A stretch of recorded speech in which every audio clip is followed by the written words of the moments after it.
ओम शांति। विश्व कल्याणकारी बाप ने हम बच्चों को अपना बनाया और हमें अपना परिचय दिया कि बच्चे, तुम मेरे बच्चे हो, मैं तुम्हारा पिता तुम बच्चों को इस समय वापस घर लेने के लिए आया हूँ। तुम बच्चों को मैं पढ़ाई देने के लिए आया हूँ, पढ़ा करके मनुष्य से देवता बनाने आया हूँ। अर्थात ही मैं कौन और मेरा कौन, इन दो बातों का हमें परिचय दिया। और उस आधार से प्यारे बाबा ने हम बच्चों को पुरुषार्थ करने सिखाया कि बच्चे, तुम जितना अपने जीवन में श्रेष्ठ कर्म करोगे, श्रेष्ठ कर्म के आधार से तुम्हें श्रेष्ठ प्रारब्ध मिलेगी। और अर्थात ये प्रारब्ध का अर्थ ये है कि हम देवता बन जाएंगे। तो इसलिए बाबा ने सभी प्रकार के हमें खजाने दिए हैं, ज्ञान का, योग का, दैवी गुणों का, शक्तियों का। ये सारे खजानों से आत्मा भरपूर हो रही है, और जितनी जितनी वो भरपूर हो रही है, अनेक दुखों से दूर हो रही है। और इसीलिए वह अपने जीवन में तृप्ति का अनुभव कर रही है। अर्थात ही हमारा जो जीवन है वो कितना मूल्यवान है, कितना अमूल्य है, उस आधार से आत्मा को अपना अस्तित्व मालूम हो रहा है। तो इसलिए बाबा की श्रीमत प्रमाण अगर हम चलते हैं तो बाबा ने जो भी हमें शिक्षाएं दी है उस आधार से हम अपने आप को बना पाते हैं। और फिर दिल से यही आवाज़ निकलता है कि पाना था सो पा लिया, बाकी काम क्या रहा। तो अर्थात यह हमें अगर स्मृति है सदैव कि बाबा मिला, संसार मिल गया। तो संसार में क्या चीज़ें होती है? एक तो वस्तु होती है, दूसरा व्यक्ति होता है, और तीसरा संबंध होता है। तो बाबा के साथ हमारे अगर सर्व संबंध है तो सर्व संबंधों का रस हमें अनुभव होता है। अर्थात ये सारा संसार बाबा में समाया हुआ है। इसीलिए कहा जाता है कि एक बाप दूसरा न कोई, एक बल एक भरोसा। अगर एक बल एक भरोसा है तो हमें अपने जीवन के अंदर सदा तृप्ति का अनुभव होता है, हमारा जीवन तृप्त बन जाता है। साथ साथ ज्ञान योग पर हम इतना अटेंशन देते हैं, अमृत बेले से लेकर के अगर हम श्रीमद् प्रमाण पुरुषार्थ करते हैं तो हम अपने जीवन के अंदर सदैव अपनी प्रगति करते हैं, पुरुषार्थ से आगे बढ़ते हैं। और बाबा ने हमें पुरुषार्थ क्या सिखाया है कि बच्चे, ऐसा नहीं कि पुरुषार्थ का भी तुम्हें कोई टेंशन हो, नहीं, सहज पुरुषार्थ, क्योंकि सहज राजयोग है। इसीलिए हम अपना पुरुषार्थ भी ऐसा करें जो सहज है। चलते फिरते हम अपनी चलन के द्वारा, वाणी के द्वारा, हमारे बोल के द्वारा, हमारे संकल्प के द्वारा हम सूक्ष्म में अपने आप को इतना श्रेष्ठ बनाएं जो हम देवात्मा की ओर बढ़े। क्योंकि वैसे भी कहा जाता है ब्राह्मण जीवन के लिए कि उसका श्रेष्ठ संकल्प ये उसके मन का भोजन है, दिव्य दृष्टि, दिव्य बुद्धि ये उसके आँखों की रोशनी है, और श्रेष्ठ कर्म ये उसका धर्म है, धंधा है, और श्रेष्ठ संबंध रखना, संपर्क रखना ये उसकी मर्यादाएं है। अगर हम इन बातों पर अटेंशन रखते हैं और अपने लाइफ में उसको अगर स्थान देते हैं, और वैसे ही अगर हम अपनी चलन को चलाते हैं तो ज़रूर हमारे जीवन में हम संतुष्टता का अनुभव करते हैं, तृप्त जीवन का अनुभव होता है।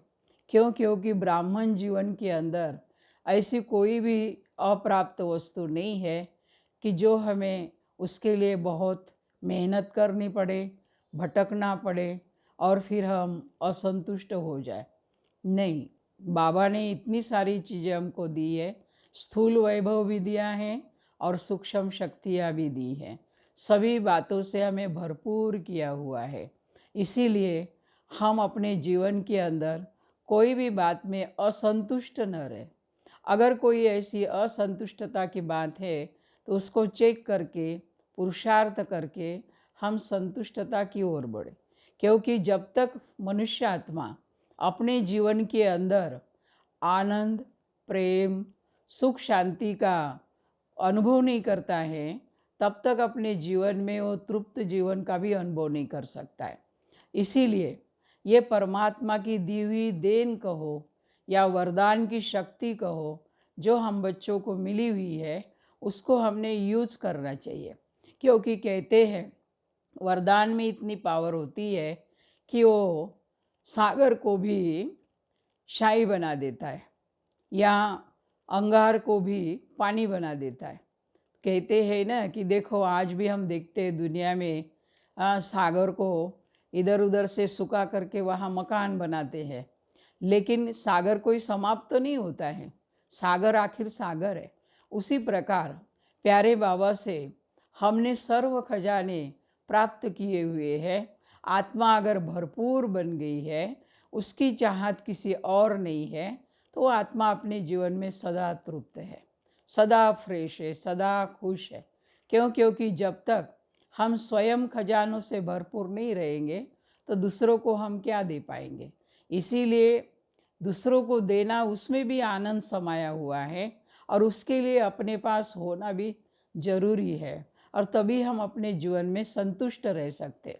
तो इसीलिए चाहे वो निंदा स्तुति हो, चाहे जय पराजय हो, चाहे लाभ हानि हो, जो भी बात हो, लेकिन हमारी स्थिति सेम रहनी चाहिए। हम उसमें विचलित न हो जाए, घबराए नहीं, सदा अपने जीवन से संतुष्ट रहे। क्यों? क्योंकि आज हमें जो इतना अमूल्य जीवन मिला हुआ है, यह सारे कल्प में एक ही बार मिलता है। और इसीलिए इतने बड़े परमात्मा से, भगवान से हमारा डायरेक्ट संबंध है। तो परमात्मा के जो गुण है, जो शक्तियाँ हैं, वह हमें अवश्य प्राप्त होती है, लेकिन केवल हमें उसके साथ अपना बुद्धियोग रखने के लिए पुरुषार्थ करना बहुत ज़रूरी है।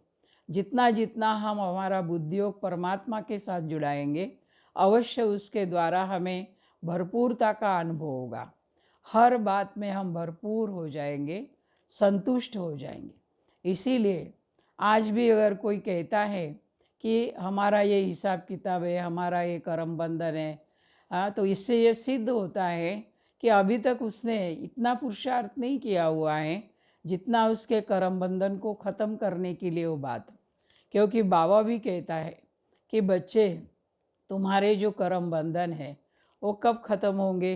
क्योंकि जब तक कर्म बंधन ख़त्म नहीं होते हैं, तब तक आत्मा अपने जीवन में तृप्त नहीं रह सकती है। कभी अप्राप्ति का अनुभव करेगी, कभी दुख का अनुभव करेगी, कभी सुख का अनुभव करेगी। इस प्रकार के उसके अलग अलग मूड बदलते रहेंगे।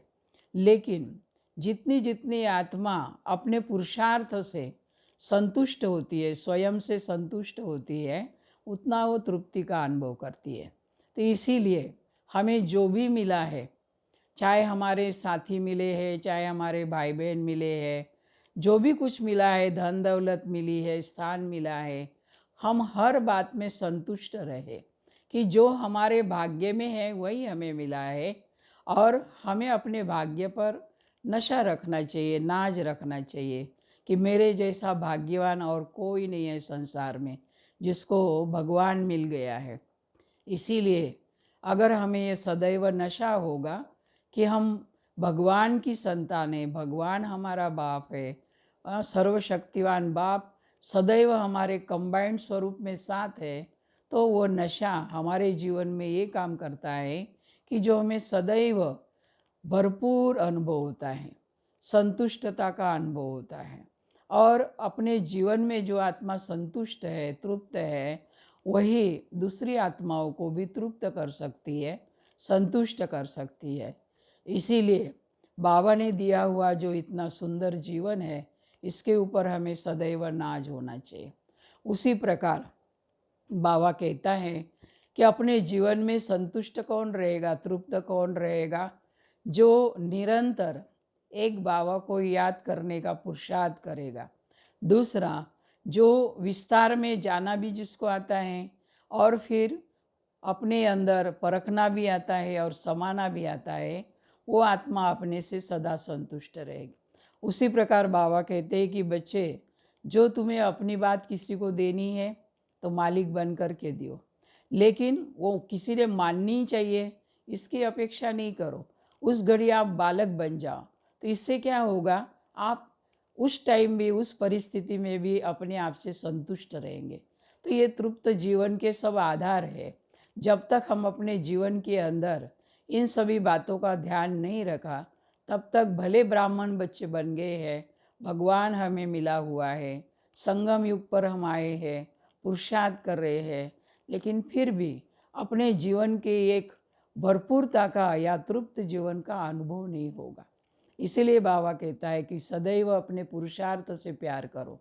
पुरुषार्थ से प्यार करना माना स्वयं से प्यार करना, स्वयं के कर्म स्वयं को अच्छा लगना।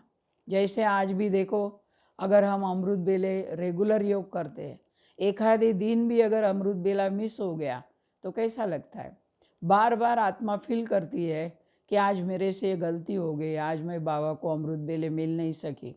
क्यों? क्योंकि जो वरदानी समय है, अगर उस समय हमने बाबा से वरदान नहीं लिए तो सारा दिन वो शक्ति फिर काम नहीं करती है, फिर माया इंटरफेयर करती रहती है, हम हार जाते हैं, उसके प्रभाव में आ जाते हैं, मुड़ाफ हो जाते हैं।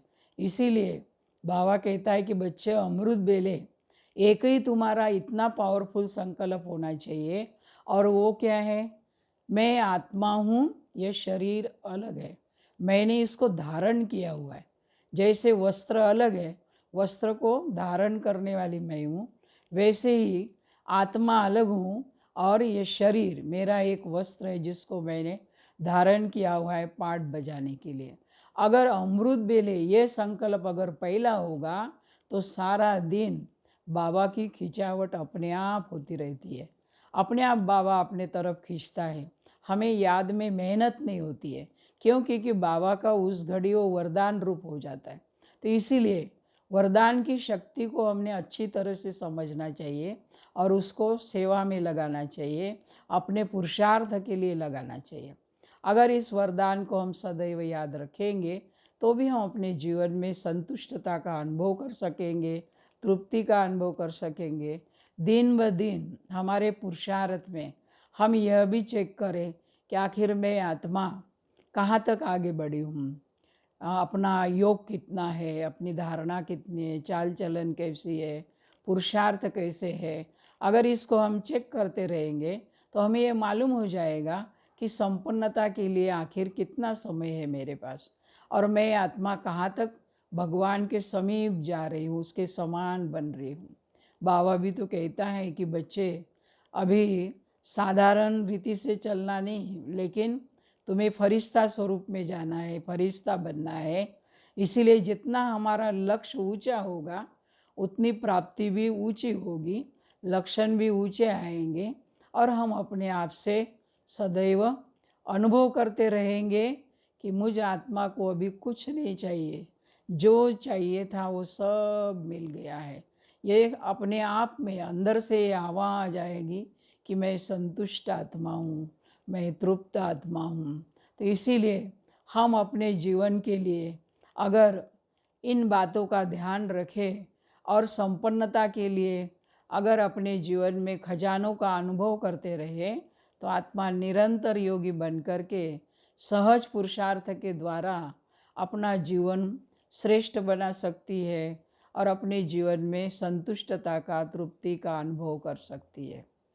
ओम शांति। अभी हम 3 मिनट बाबा को याद करेंगे।